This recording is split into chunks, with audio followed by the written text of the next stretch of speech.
તો વિદ્યાર્થી મિત્રો આપણે chapter number 6 haloalkane haloarene એના સ્વાધ્યાયમાં કેટલીક પ્રક્રિયાઓ આપેલી છે જેને આપણે સોલ્વ કરીશું. તો સ્ટાર્ટ કરીએ છીએ. વિદ્યાર્થી મિત્રો તમને પ્રક્રિયા આપેલી છે CH3CH2CH2Cl પ્લસ NaI. વિદ્યાર્થી મિત્રો આપણને જોઈને જ ખબર પડે છે કે એસિટોન અને NaI એ કોને પ્રેઝન્ટ કરે છે? ફિંકલ સ્ટેઇન. અને ફિંકલ સ્ટેઇનમાં શું થાય? આ બંને હેલોજન એકબીજાના સ્થાન બદલી નાખશે. તો ચાલો ક્લોરીનની જગ્યા પર આયોડિન મૂકી દો અને આયોડિનની જગ્યા પર ક્લોરીન. તો બોલતા જાઓ વિદ્યાર્થી મિત્રો, નિપજ શું મળશે? CH3CH2CH2I. ઓકે, અને NaCl છૂટો પડી જશે પ્લસ NaCl. ઓકે, ઇઝી હતી ને આ પ્રક્રિયા. તો આગળ વધીએ છીએ વિદ્યાર્થી મિત્રો. જુઓ શું કીધું છે? CH3 thrice CBr plus KOH. અને KOH ઇથેનોલ વાળો છે. ઇથેનોલનો મતલબ શું થાય ખબર છે વિદ્યાર્થી મિત્રો? આને તમારે આલ્કોહોલિક સમજવાનું. ઓકે, આલ્કોહોલિક KOH છે. અને હવે આને જુઓ, આ કોણ છે ભાઈ? CH3 thrice CBr. એને આપણે અહીંયા લખીએ છીએ CH3 થ્રાઇસ CBr. એને આપણે આ રીતે લખીએ છીએ, ખ્યાલ છે ને? ચાલો, અને એમાં આપણે કોને એડ કરીએ છીએ? Alcoholic KOH. ચાલો વિદ્યાર્થી મિત્રો, આપણે લોકો જાણીએ છીએ કે જ્યારે આલ્કોહોલિક KOH ને હેલો આલ્કેનમાં એડ કરવામાં આવે તો વિલોપન પ્રક્રિયા કરવાની. વિલોપન પ્રક્રિયા કરવાની, બરાબર? અને વિલોપન પ્રક્રિયામાં શું કરીએ છીએ? હેલોજન વાળો કાર્બન એને આપણે શું માનીએ છીએ? આલ્ફા. અને એની બાજુમાંથી જે પણ, એમ તો એની બાજુના દરેક કાર્બન બીટા બીટા બીટા કહેવાય ને, પણ આપણે આમાંથી કોઈ એકને બીટા કહી દઈએ. અને આપણે લોકો શું કરીએ છીએ? આલ્ફા પરથી હેલોજનને કાઢીશું અને બીટા પરથી એક હાઇડ્રોજનને કાઢીશું. તો વિદ્યાર્થી મિત્રો, આના પરથી Br ને કાઢી મૂકો અને આમાંથી એક H ઓછો કરી નાખો. તો લખાશે શું? CH3CCH3. જો ભાઈ હેલોજન ગયો અને નીચે આ જે CH3 છે એમાંથી એક હાઇડ્રોજન ઓછો કરી નાખો તો CH2 લખાય ને. અને એના બદલામાં આપણે અહીંયા શું બનાવવું પડશે? Double bond.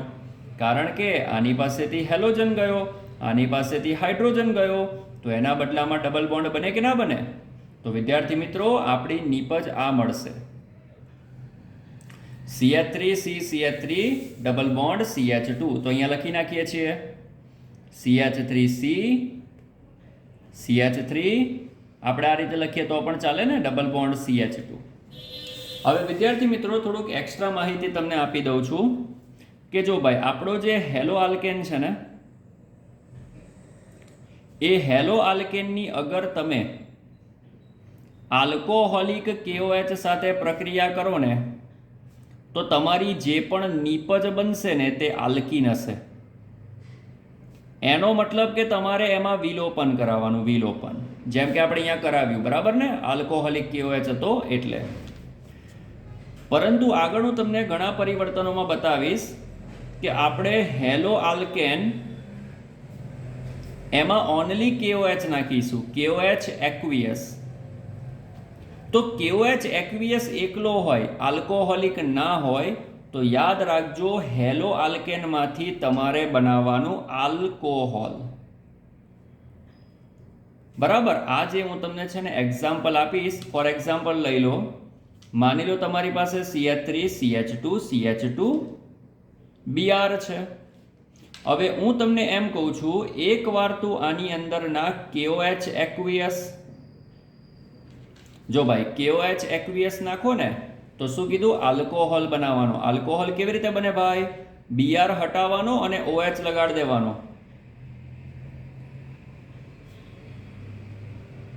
ઓકે, તો આવી નિપજ બનાવવાની. અને માની લે આપણે CH3 CH2 CH2Br એમાં આલ્કોહોલિક KOH નાખ્યો. આલ્કોહોલિક KOH નાખ્યો તો શું કરવાનું? આલ્કીન બનાવવાનું, મતલબ કે વિલોપન કરાવવાનું. અને વિલોપન કેવી રીતે થાય ભાઈ? હેલોજનની બાજુવાળો કાર્બન આલ્ફા, એની બાજુવાળો કાર્બન બીટા. બોલો, બીટા પરથી એક હાઇડ્રોજન ઓછો થઈ જાય અને આલ્ફા પરથી હેલોજન જતો રહે. તો વિદ્યાર્થી મિત્રો, આનામાંથી Br ને કાઢી મૂકો અને આનામાંથી એક હાઇડ્રોજન ઓછો કરી નાખો તો શું લખાશે? CH3 તેનું તે એક હાઇડ્રોજન ઓછો થઈ ગયો એટલે CH, આના પાસેથી Br જતો રહ્યો તો CH2 અને બદલામાં આપણે શું બનાવીશું? Double bond. તો વિદ્યાર્થી મિત્રો જોઈ લો, આ બંને પ્રક્રિયક એક જ છે, પરંતુ જો એક્વિયસ KOH નાખશો તો આલ્કોહોલ મળે અને આલ્કોહોલિક KOH નાખો તો આલ્કીન મળે. તો આ બધા કેટલાક નિયમો છે જે તમારે યાદ રાખવાના છે. જો કે થિયરીમાં આપણે સમજેલા છે, પણ હવે પરિવર્તન અને રાસાયણિક પ્રક્રિયા માટે આવા નિયમો યાદ રાખવા પડશે. ઓકે વિદ્યાર્થી મિત્રો, આપણે ફરી પાછી પ્રક્રિયા પર આવી જઈએ. વિદ્યાર્થી મિત્રો, શું લખ્યું છે? CH3 CHBr CH2 CH3 એમાં NaOH. વિદ્યાર્થી મિત્રો, આને જોતા જ ખબર પડી હશે શું થશે? Na અને Br ભાગી જશે, મતલબ કે Na અને Br જતા રહેશે. માઇનસ કરી નાખો કોને? Na Br. આપણે બધા જાણીએ જ છે કે Na અને Br જતા રહેશે અને OH આની સાથે જોડાઈ જશે. તો નિપજ બનશે CH3 CH. ભાઈ Br ગયો, એની જગ્યાએ કોણ જોડાઈ જશે? OH. અને બાજુમાં તમારો CH2 CH3 તેના તે. આ તો બહુ ઈઝી પ્રક્રિયા હતી જે આપણે જાણીએ છીએ. આ પણ વિદ્યાર્થી મિત્રો જો કેટલી ઈઝી પ્રક્રિયા છે. હેલો આલ્કેનમાં તમે KCN નાખો તો આ K અને Br ભાગી ગયા તો માઇનસ KBr કરી નાખવાનું અને Cn ને જોડી દેવાનો.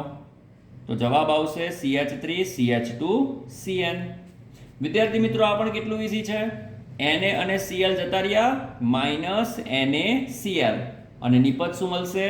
C6H5O અને C2H5. વિદ્યાર્થી મિત્રો, શું તમને ખબર છે કે આને આ રીતે લખાય? આ તમારો ફિનાઇલ છે. ફિનાઇલ મતલબ બેન્ઝીન રિંગ અને ઉપર કોણ છે? O, C2H5. વિદ્યાર્થી મિત્રો, આનું પ્રચલિત નામ તમને ખબર હશે. આનું નામ છે ફેનિટોલ. ઓકે, યાદ રાખજો નામ આનું, ફેનિટોલ. વિદ્યાર્થી મિત્રો જો આ કેટલી ઈઝી પ્રક્રિયા છે. આલ્કોહોલમાં SOCl2, બધા જાણીએ છીએ કે આલ્કોહોલમાં SOCl2 નાખો તો આલ્કોહોલ હેલો આલ્કેન બની જાય. મતલબ કે આ જે OH છે તેની જગ્યા ક્લોરીન લઈ લે. તો વિદ્યાર્થી મિત્રો લખાવો શું મળશે? CH3 CH2 CH2. OH નું સ્થાન કોણ લઈ લેશે? Cl. અને બીજું પણ આપણે લોકો જાણીએ છીએ કે S કયા સ્વરૂપે છૂટો પડશે? SO2. અને બીજું આમાં શું છૂટું પડે છે? HCl, જે આપણે આગળ થિયરીઓમાં ભણી ગયા છે. નેક્સ્ટ, આલ્કીનમાં HBr નાખેલો છે. ભાઈ આલ્કીનમાં જ્યારે પણ HBr નાખો ને તો બેમાંથી એક બંધ તૂટી જાય, આપણે બધા જાણીએ છીએ. સૌથી પહેલા આપણે બેમાંથી એક બંધ તોડી નાખવાનો. જ્યારે પણ તમે આલ્કીનમાં HBr નાખો ને તો એક બંધને તોડી નાખવાનો, જેથી આ બંનેની એક એક સંયોજકતા ખાલી પડી. એ સંયોજકતા કોણ પૂરી કરે? H અને Br. પણ વિદ્યાર્થી મિત્રો આપણે જાણીએ છીએ કે અહીંયા પેરોક્સાઇડ લખેલું છે.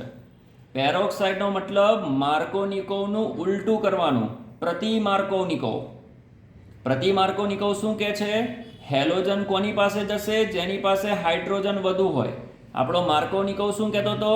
માર્કોનિકોવ એમ કહેતો હતો હેલોજન એને આપવાનો જેની પાસે હાઇડ્રોજન ઓછા હોય. પણ પેરોક્સાઇડ છે તો અહીંયા આપણે યુઝ કરીશું પ્રતિ માર્કોનિકોવ. અને પ્રતિ માર્કોનિકોવ એવું કહે છે કે હેલોજન એને આપવાનો જેની પાસે હાઇડ્રોજન વધારે છે. તો આપણે આ બ્રોમિન આને આપી દીધો અને આ જે હાઇડ્રોજન છે તે આને આપી દઈશું. ચાલ, હાઇડ્રોજન CH ને આપી દો તો એ CH2 થઈ જશે. તો આ તમારી નિપજ મળી ગઈ છે ને ઈઝી. વિદ્યાર્થી મિત્રો આ પણ આપણી પાસે આલ્કીન છે જુઓ, અને એની અંદર ફરી પાછો HBr નાખ્યો છે. શું કરીશું ભાઈ? અહીંયા કોઈ પેરોક્સાઇડ નથી લખ્યું, એનો મતલબ આ જગ્યા પર આપણે કોને ફોલો કરીશું? માર્કોનિકોવના રૂલને ફોલો કરીશું. અને માર્કોનિકોવનો રૂલ શું કહે છે? માર્કોનિકોવ એવું કહે છે કે હેલોજન એને આપવાનો જેની પાસે હાઇડ્રોજન ઓછા હોય. વિદ્યાર્થી મિત્રો અહીંયા આ બે બંધમાંથી આપણે એક બંધ તોડી લઈએ. જો બેમાંથી આપણે એક બંધ તોડી લઈએ તો કંઈક આવું લખાય જેના પરિણામે બોલો આ બંનેની એક એક વેલેન્સી ખાલી થઈ ને. હવે તમે ચેક કરો, આની પાસે એક હાઇડ્રોજન છે, જ્યારે આની પાસે તો હાઇડ્રોજન છે જ નહીં. એનો મતલબ કે આપણે બ્રોમિન કોને આપીશું? આ કાર્બનને આપીશું. અને હાઇડ્રોજન કોને આપીશું? આને આપીશું. તો બોલો એ CH2 થશે કે નહીં થાય? તો આ રીતે તમારી રાસાયણિક પ્રક્રિયાઓ, બધી રાસાયણિક પ્રક્રિયા ઇઝી છે. એના થોડાક રૂલ તમે યાદ કરી લેશો તો આ તમને આવડશે. Thank you.